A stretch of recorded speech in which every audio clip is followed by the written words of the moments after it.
All right, guys, this is NFL Power Rankings heading into the Conference Championship edition. I'm going to talk about what happened this past weekend. I'm going to talk about the rankings. So hopefully you guys enjoy this video. Like and subscribe. That would mean a lot to me. Let's start at number 4. We have Denver Broncos. The Denver Broncos are number 4 because they have Jarrett Stidham starting at quarterback. Bo Nix played a hell of a game. He played very well. He was bad in the first half, really bad, right? In the first drive, they set the tone. 7-minute drive, let's kick a field goal. They obviously wanted a touchdown. Little Jordan Humphrey dropped a touchdown. They ended up settling for a field goal. Answered right back immediately with the Buffalo Bills, Josh Allen. Great play by him. But you saw Bo Nix, who was playing bad in the beginning, right? He played well in the first drive, and then he went through a lull. I think he was like 2 for 7 or 2 for 8, where he was just missing passes badly, over scrambling, rolling to his right, finding nothing, throwing the ball away. You saw the Bills defense, quote unquote, the number 1 pass defense in football. Fake. If you watch Buffalo Bills, you know that's fake. You know that's fake. That doesn't mean anything. The Buffalo Bills defense is horrendous this whole year, and the only reason why their pass defense statistically is good is because their run defense is fucking awful. It's like historically bad, the run defense. And that's the only reason why the pass defense statistically is good, because why would you even want to throw the ball if you can run the ball for 8 yards and keep the clock going? That's basically what it is with the Bills. But the Bills end up playing well. But Josh Allen did not play well. The Bills defense ended up playing well later. Josh Allen did not play well. Josh Allen was dreadful today. And I really hate to say that because he's the best player in the world. He's the best quarterback in the world. No, not best player. Best player in the world, Christian McCaffrey. Best quarterback in the world is Josh Allen. Josh Allen by far is the best quarterback in the NFL, and he played very bad. Second, that fumble, oh my God, in the second quarter, I almost threw up. I almost barfed. I'm like, oh my God, what are you, bro? Are you CJ Stroud? That's basically what I was thinking. But again, the Broncos played well. You can't really fault what happened with Josh Allen and the Brandon Cooks scenario, because again, he missed Dawson Knox wide open in the end of the fourth quarter. Wide open. He missed him badly. He should have hit that. Mecole Hardman missed. Mecole Hardman, they had a miscommunication. Mecole Hardman thought he was going to go vertical, but Josh Allen was like, hey, go out more. It's supposed to be like a corner route, not a freaking vertical. And basically they had a miscommunication. But again, I mean, that was at overtime, but Josh Allen did not play well enough to win you the conference championship. He was very sad about it. That post-game interview was very touching if you are a pussy and have feelings. But again, they paid millions of dollars to play a football game, right? A kid's game. So I don't condone them crying about nothing. Okay. So go cry and then go to your $20 million home, Josh Allen, right? To your gorgeous girlfriend, your wife, what a life. Oh my God, I'm gonna start fucking crying about football. Anyways, Bo Nix gets injured. Jarrett Stidham's up to the plate. Why do I have him ranked number 4? Jarrett Stidham, is he a good quarterback? Absolutely not. Jarrett Stidham sucks. He played at Baylor. I watched him at Baylor. His first ever start, it was at Baylor, right? I watched him play. I'm like, damn, this guy's pretty good. Then he goes to Auburn. He transfers to Auburn, and at Auburn, I was like, damn, he's not as good as I thought he was. I thought he'd be a lot better because at Baylor he was like electric. But Baylor also ran that run and shoot offense where they just freaking air raid everything. And um Auburn more pro style, and it wasn't really working out for them, even though they went to the SEC championship game, gets drafted by Patriots, sits behind Tom Brady, then goes to follows Josh McDaniels, who took the Raiders job, the Las Vegas Raiders job, where Jarrett Stidham takes the backup job behind Derek Carr, plays 2 games, was 0-2, was awful also in those 2 games. And then he goes to Denver, and then in Denver, he basically just a backup there and does fucking nothing. So Denver Broncos, they have Jarrett Stidham now starting. Will that make any difference? No. Is their defense good enough? Honestly, no. Their defense isn't a top defense. People kept on telling me, I'm like, dude, they rarely get pressure, right? Josh Allen didn't got barely pressured the whole game. They can't cover anybody. Pat Surtain's supposed to be this lockdown corner. I mean, they target him more than anybody. I see freaking Keon Coleman getting targets over him. I see freaking Khalil Shakir getting targets over him. I see Brandon Cooks getting targets over him. So, I mean, they have no respect for Pat Surtain either, but people call him the best corner in the world for some reason. And then James Cook ran all over them. You tell me the Patriots, who have a really good, really decent, not good O-line, really decent O-line. The Bills have probably a better O-line. But again, they have a decent O-line where they can run the ball. They implement the run a lot more than the Bills do. So if they put their foot forward like that with better receivers in Booty and with Stephon Diggs, obviously, then the Bills have with Shakir and Coleman. Will that be a problem for them? I don't know. I don't know if they can score enough points to beat the Patriots, right? I'm thinking maybe like 20-10. I mean, can Stidham even get 10 points? Because realistically, the Patriots defense isn't that good either. But Denver Broncos, I mean, no Bo Nix. That really sucks. I'm just so sad because all these Broncos fans are going to be saying for years and years to come, we didn't have Bo Nix. That's why we lost, man. This was our Super Bowl to win. If we had Bo Nix, we would have won. But everybody knows whoever's winning is coming from the NFC, right? Everybody's seen it from the beginning of the time. That's basically what's going to happen. At number 3, we have the New England Patriots. New England Patriots, they played against CJ Stroud today, and CJ Stroud basically beat themselves. If you had Davis Mills in that game, I guarantee you Davis Mills wins that game. You know why? Because he won't make mistakes. He'll throw an occasional one pick. Okay, one pick. Take the one pick, New England Patriots. Take it. Here, have it. And then what's going to happen? New England Patriots had short fields every single time down, even though they were held a 3-and-out. They're held a 3-and-out basically almost every single turnover. But it's just stressful on your defense, and your defense just gives up. I mean, you can see the defense, the will of the Texan defense in that fourth quarter where they just broke, and they're like, "Oh, dude, we're fucking over it, man." I mean, CJ Stroud fucking sucks. We can't do anything. We have to have Drake May. We have to rip the ball out of Drake May's hands and then go score. That's the only way we'll put up points. And that's how the Texans felt. The New England Patriots didn't play well, honestly. I don't think that people are saying Drake May played awesome. I mean, he threw a nice pass to Booty over Stingley, who's an all-pro corner. Threw a nice pass there. Drake May made some good throws, fumbled twice, threw a pick on a Hail Mary. Does it really count? Unless you have player props, it counts, but does it really count? Probably not. Their defense is not that good. They get no pressure. I know what you're going to say. CJ Stroud was pressured. He fumbled twice, bro. Bro, if you watch the game, no pressure. 80% of dropbacks, no pressure. CJ Stroud being a moron, 100% of the time. Chargers, no pressure. No pressure at all until they started all-out blitzing them, and then they had no chance. But with a 4-man front, no pressure. That's just what it is. So New England Patriots, their defense is not that good. I don't know if they're not better than any of the teams that are coming up. I know the New England Patriots fans hate to hear it and hate that I'm right because I've been saying that they're the best team in the AFC. They're going to make it to the Super Bowl. I think they're going to be the Super Bowl contender. But I also said that they're not good enough, I think, to win the Super Bowl. And how funny would it be if they played the Rams, right?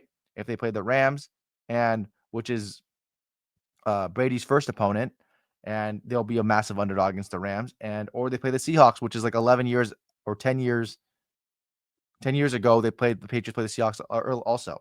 So that would be funny as well. But at number 3, you got to put them there. Stephon Diggs played well. Crazy celebration by Stephon Diggs. Whatever. At number 2, LA Rams. The LA Rams beat the Chicago Bears. The Chicago Bears, people were sleeping on them. Dude, you have to understand the Chicago Bears, the one thing they're good at, they have a very good play caller. The second best play caller in football is Ben Johnson. I've been saying it. I said it was when he was at Detroit. I said, this guy, do not get rid of him. Lions, do not get rid of him. Get rid of Dan Campbell. Fuck Dan Campbell. Get rid of that fucking piece of shit. Keep Ben Johnson. He's a better coach. He's a great play caller. That's what you want. You want to build Jared Goff, but now it's not Jared Goff anymore because he moved to Chicago, and it's now Caleb Williams. And Caleb Williams played very, very inconsistent. I mean, that's just Caleb Williams' career right now. He's just like, he can't make the easy throws, but he makes the hard throws. I told you, tell this guy to freaking Dougie and hit the John Wall and throw it pinpoint on somebody's chest. He can do it. Tell him to throw a simple 5-yard slant. Can't do it. It's impossible for him. I mean, Roma Dunze did him no favors when he dropped that touchdown on their first drive. Perfectly thrown ball. Roma Dunze tried to body catch it like some hoe instead of catching it with his hands and fall into the end zone. But Roma Dunze didn't do that. They ended up throwing a pick on 4th down. The Rams played well defensively. I think they got stops when they need to. They were bend but don't break. Their run defense is bad. They give up big plays as well. Chris Shula, I mean, I've been saying it. I said it when they played the San Fran 49ers. I said in the first time with Mac Jones when they beat him, and Kyron Williams fumbled at the 1-yard line in the end of the fourth quarter, and they went to overtime after that. But I said, Chris Shula, this defense sucks. And all these commenters, all these Ramley guys, Rams fans, what do you mean their defense sucks? We have Jared Verse, Fisk, Byron Young. We have all these good guys on our team. I'm like, dude, I don't want to hear Cam, Curl, Quinn. I don't want to hear these guys. They suck. They're terrible. Their defense is bad. There's only 2 good defenses in the NFL this year, right? where I'm like, this team, I trust them to get a stop. That's the Texans, right? And the Seattle Seahawks. Those two are like historically like the best defenses I've seen in like the past decade. I'm like, all right, these teams like they can actually stop people, and they can win a game with their defense. And the Rams don't have that. They're like bend but don't break. Oh, we'll give you a 20-yard pass to Colson Loveland. We'll give you a 15-yard pass to Odunze. Oh, DJ Moore, first play off the sideline, 40. Here's 40 yards. That's not good defense. That's not good defense. But they played well enough on fourth down where they stopped. The Mananga got stuffed. Pick from Caleb Williams. They played well enough to do that. But I think that Caleb Williams' inexperience and his consistency really got to him. DJ Moore quitting all that route on overtime that people will be blaming Caleb Williams for, which is disgusting because DJ Moore is a known quitter in Chicago, right? Just look up DJ Moore walks off field during play. If you don't know, trust me, just look that up on YouTube. DJ Moore walks off field during play, and you will find, I think it was versus the Arizona Cardinals, where Caleb Williams was scrambling, and DJ Moore literally just exits stage left and was like, "I'm over it." Like it's he's like a mental loser. Like he's not there. He's not there in the head, and maybe he gets hit too much, but he's just not there. And DJ Moore really cost him that because he was open. He ran that. It was supposed to be a deep drag or deep crossing route, and he half-ass ran it, and he was open. If you ran it, it's overtime, buddy. In the playoffs, it's why you half-ass run. Why are you trying to just clear people out so you can pass to somebody else? Why don't you want to be the guy? You get paid $20 million, $25 million, whatever you get paid. Why don't you want to be the guy, DJ Moore? You piece of fucking shit. But anyways, that's what happened. The Rams, Matthew Stafford did not play well. They're too pass happy. If they ran the ball with Kyren Williams the whole time and Blake Corum, or just basically Kyren Williams, because Blake Corum only had like 6 carries, Kyren Williams, they win the game easily. I mean, they could not stop the run, the Bears. They're playing into their favors in swirling wind. Hey, throw the ball. You're not going to complete a pass, bro. I mean, it's snowing. It's snowing, but quarterbacks say it helps them. But with that win, I don't think that helps either. I think that the Rams played decent. Devontae Adams woke up. Devontae Adams catches a ball that gets ripped out of his hands in the fourth quarter with 10 minutes left to the 15-yard line. And Brandon Cooks had the same exact play. And people are going to say, that's not the same exact play. And I'm like, yes, it is the same exact play. He caught the ball. Both of them had possession of the ball. Both of them's knee were down. Both of them immediately when their knee hit down, the ball got ripped out of their hands. What's the difference? If that's not a pick, that's not a pick. If that's a pick, that's a pick. That's basically what I'm saying. I'm not saying which one is right or wrong. I'm just saying keep it consistent, you know? We got to keep that consistent. That's not fair to these players that play and put their body on their lines and get a big hit like freaking Devontae Adams did because you want to be on your period and not freaking make a right play, make the right call. That's basically what it is with the refs. Matthew Stafford didn't play well. Puka Nacua, he played decent. He dropped the ball. But yeah, Kobe Parkinson played well like he always does. I mean, this guy just comes out of nowhere I think he's from like Stanford. And then he played for the Seattle Seahawks, comes out of nowhere and just balls out like every single week. Tyler Higbee, nice catch as well. Had like a 30-yard gain. They're going to be a tough out for Seattle. They're 2-point dogs against them. It'll be tough for them. At number 1, we have the Seattle Seahawks. I mean, they blew out the 49ers. The 49ers are trash. 49er fans in my comments, oh my goodness, these guys are so annoying. Because I like Mac Jones and I don't like Brock Purdy, they give me shit. Brock Purdy's him. He's him. He's dugging on your face. He's dugging on your team. He's like 12 to 16. He's decent. He ain't the greatest. And you guys kept on telling me this guy's the greatest. He's so good. I'm like, bro, he can't throw deep.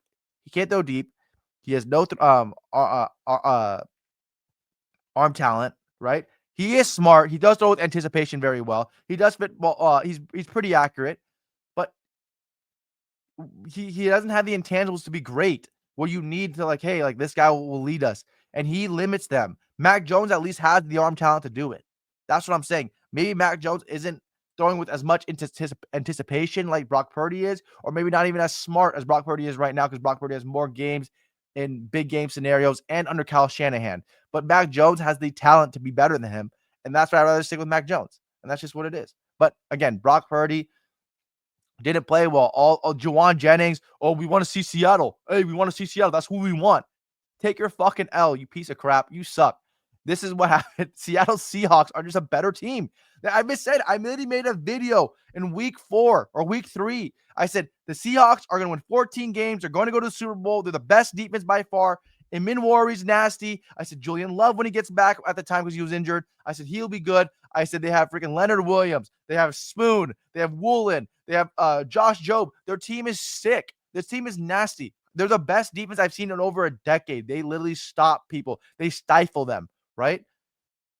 If you're sick and you want to stop a cold, you call the Seattle Seahawks defense, right? You call them. That's how good they are at stopping people, okay? The Seattle Seahawks, they basically stopped Kyle Shanahan, who, again, looked at this game from they had 2 weeks ago and said, damn, we only scored 3 points against them. Let's see what we can do better. Let's just double our points, right? We went from 3 to 6. 3 to 6. We doubled it. But the Seahawks blitzed them. I mean, Shaheed right away touchdown, kickoff return. Oh my God. I mean, that basically just ended the game right there for you. I'm like, this game's over. It's Rap City. I mean, what else do you want from the Seahawks? They're just that much better. They're gonna win. They're gonna win it all. They're gonna beat the Rams. They're better than the Rams. You don't want to know why? I don't care that Sam Darnold doesn't play well against the Rams. You know what? I realize what they're doing with Sam Darnold. They're babying him because they don't need him to play well. They just say, hey, play average. Just play average. Don't be CJ Stroud. Don't be a fuck up. Play average, and we'll win. And our defense will win it, and our O-line will win it, and our running backs will win it. Hopefully Zach Charbonnet is not too hurt. But again, that's how good the Seahawks are. They are legit. One of the best teams in, honestly, you could say that one of the best teams in the past like 7 years. That's how good they are. You have to understand about the Seahawks as well. They built this correctly. You have to listen. They showed the prototype of how to win in the NFL. You don't need to get a first overall pick quarterback. You don't need a top 10 pick overall quarterback. Build around your O line. Build around your D line. Build around your defense. O line, D line, linebackers, defense, and then we'll worry about receivers. We'll worry about receivers. And then we'll get a young veteran quarterback that was given up on, like a Baker Mayfield, like a Sam Darnold, like a Daniel Jones. We'll get like a Mac Jones, like one of those guys that they're giving up too early, that they still have talent. Hey, why 3 years ago were they considered a top 10 talent, a franchise quarterback, right? A quarterback that's going to lead a team to a Super Bowl, and then 3 years later, they're just not that.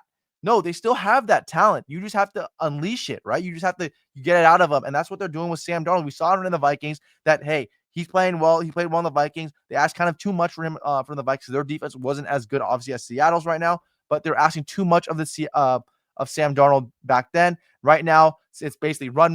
Sam Darnold, don't make a fucking mistake. Don't be an idiot. Throw the check down to Cooper Kupp. That's why JSN's not getting that many targets either, because they're not really trusting Sam Darnold to make those throws anymore. But hey, throw it to Barner. Hey, throw it to Arroyo. Throw it to Kupp. All in the 10-yard range, 7-yard range. Let's get everybody else involved. Do not make mistakes. Don't be a pussy. Don't make mistakes. And that's basically what they're doing with Sam Darnold. And it's showing. It's actually helping their team a lot. They're going to play the Rams. They're 1-1 against each other. I think the Rams were better the second game they played because they blew that lead. But I think they were better. They're moving the ball better. They were stopping the Seattle offense. But I also think the Seahawks were dominating that Rams offense in the first matchup, where they lost by less than a field goal. And the Seahawks, with 5 turnovers or 4 turnovers, whatever they had a chance to get the win, even though they didn't. But again, that's basically what it is. I hope you guys enjoyed this video. Like, subscribe. Thank you. Bup, bup, bup, bup.